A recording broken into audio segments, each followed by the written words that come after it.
ওই দিন দেশে তোর বন্ধু একটা ফোন দিছে, ফোন দেয়া কয় বন্ধু দেশে কোনো বাপ হইতাছি না রে, কি করবো কিছুই বুঝতাছি না। আমি চিন্তা ভাবনা করছি লেবার বিষয় দুবাই যামুগা। বন্ধু এখন কোনো কিছু না করতে পারলে কোনো জীবন দিয়ে লাইতে পারবি, তুই ফাস্টফুড একটা বানায় লেবার বিষয় দুবাই এবার এটাই তোর লেগে ভালো হইব। কয় বন্ধু চিন্তা করছি এটাই করবো। আমি বন্ধু একটা কথা লেগে তোর ফোন দিছিলাম। কি কথা রে বন্ধু ক? কয় বন্ধু দুবাই আইলে মাসে হালা সরাই 50,000 টাকা সেভ রাখতে পারবো না।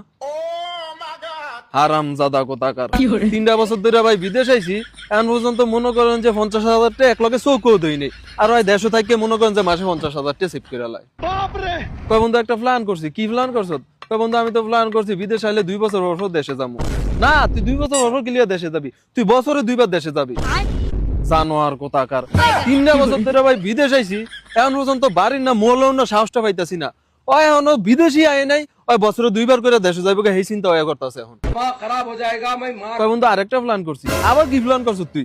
কয় বন্ধু আমি তো প্ল্যান করছি বিদেশ গিয়ে 2টা বছর খিচ্চা গামলা দিমু, 2টা বছরে 10টা লাখ টাকা ক্যাশ করবো, পরে একবারে দেশে যাবো, দেশে গিয়ে 10 লাখ টাকা দিয়ে একটা ব্যবসা দিমু, পরে আরাম এসে বাড়িটা জীবন বউ বাচ্চা কাচ্চা লয়ে কাটা দিমু। আর কি রা কইতে মন চায় কোন তো ভাই, তুই বাজান একটা বার বিদেশ আয়, তুই বিদেশ আয় দেখ আসলে বিদেশের নমুনাটা কেমন। এই হেডার প্ল্যান কইরা আমি নিজেও আইছিলাম, আজ মনে কর যে আমার জান যায় যায় অবস্থা। তুই বাজান খালি একটা বার বিদেশ আয় দেখ বিদেশের নমুনাটা কেমন। প্রথম ঠেলাই মনে কর যে তুই একটা অভাবের তলে হইয়া যাবি। এই যে অভাবের তলে পড়বি, এই অভাবের তলে তুই আর উঠতে পারতি না। এই অভাবের তলে পড়েই তোর জীবন যৌবন যা আছে সব একেবারে শেষ হয়ে যাবে। তুই খালি বাজান একটা বার বিদেশ আয়, আয়া দেখ যে বিদেশটা আসলে কেমন।